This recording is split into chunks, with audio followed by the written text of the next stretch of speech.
Hello everybody and welcome to another episode of our Clement Consultancy educational series. So in today's lesson, we will actually share about property as a form of forced savings. So this is episode 16. So without further ado, let's dive deep in. So before we start, we like to understand why property is a forced savings and what happens when interest rates rise, especially during today's time where interest rate crossed beyond 3%. Back then the interest rate was like 1.3% thereabout. But due to the increase in interest rates, is it still reasonable and sound to buy a property? Okay, so as mentioned in the previous episode, we actually discussed about the initial stage. Today we will talk about the growth stage. So what is it about growth stage? Growth stage I actually denote as exchanging your property for better capital gains. So you could come into a situation where you need to buy high and sell high. And most importantly, you must also know how to take profit from every property.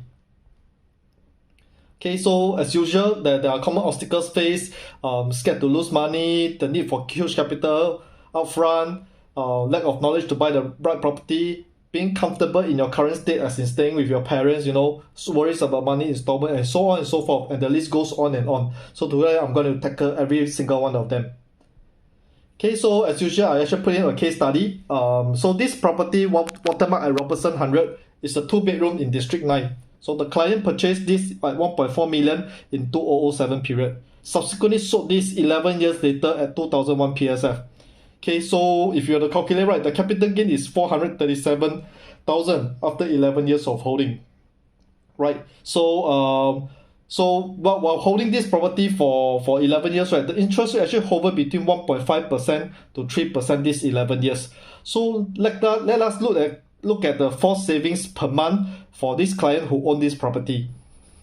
Okay, so assumingly on the low interest rate at 1.5%, purchase price at 1.4 million, loan tenure of 30 years, the loan amount will be 1.05 million. That works out to be a monthly repayment of 3,624.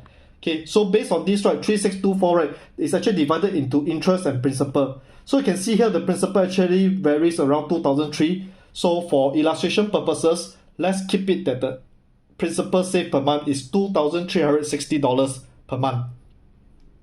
What if interest rate rise? Okay, so I actually put in the 3%, and with a 3% interest rate, taking a loan of 1.05 million, the monthly repayment is 4427. And this also divides into both interest and principal. Note that when interest rate rise, your forced savings principal actually drops. And this is quite relevant and quite consistent as well. Okay, so when interest rate lows, you actually build more you build more principal income.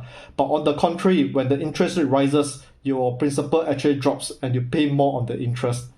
Okay, so let's sum them up together. So this property was actually bought in 2007 period at 1,600 PSF. Subsequently, property prices escalate and appreciate to 2001. So that gives you a capital gain of $437,500 after 11 years of holding. Okay, for some of you, you'll see this is a good gain, whereas for some, they thought that they can do more cycles out of it.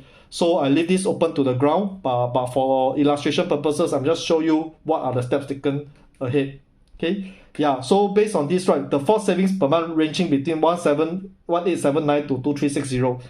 So I'm going to take the average. I'm going to use $2,120 principal savings per month.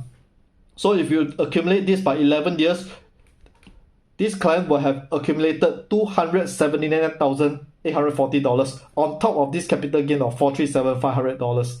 Okay, right? So with this, I actually have these two combined together. So total gain after selling is actually 717340. So the common question comes again, is property ownership an investment or savings? So I like to stress over here, property ownership is actually more of a savings, because this allows you to save a consistent amount of money into this property, where end of the day, when you liquidate, you actually take back all the forced savings that you did, plus the capital appreciation, which I actually illustrated in the previous two episodes. Why is it important to have principal income, passive income, and also profit from the property? Alright, the 3 P's. Yeah. So now we come back into the life cycle of a typical purchaser or Singaporean. Usually I see my clients actually purchasing property between age 35 to age 55 years old. Okay, yeah, so just by mentioning the previous case, right, this client took 11 years to gain that $437,000. Okay, but on the contrary, right, do you know that each property cycle is actually around 3 years, where you actually enter and swap property every 3, sometimes to 5 years. Okay, and this gives you multiple cycles along the way to build up this 6-digit figure gain. Okay, if you have follow my previous episode, the previous 2 episodes I actually mentioned it's important to take a 6-digit figure capital gain before you move on to the next property. Okay, yeah, so I leave this open to the ground. You actually have the choice of being client A, who take 11 years to gain this 400,000 plus amount, or client B, where you actually enter and exit the property market when there's a 6-digit figure gain. Alright, so over here, yeah, so this is what I illustrated and mentioned just now. Yeah, so the choice is yours whether you want to be client A or client B. But in my opinion, I will prefer to be a client B, where I get to enter and exit the property where it's under construction, or be it a resale where I hold and rent it out and use it for rental income. This will be touched on in the further slides in the next few episodes. Alright? Yeah, so with this, thank you very much for your time. It's a short session, and I hope if you like my video, please like and share. And if there's any inquiry, please feel free to drop your comments. And I see you soon in the next video.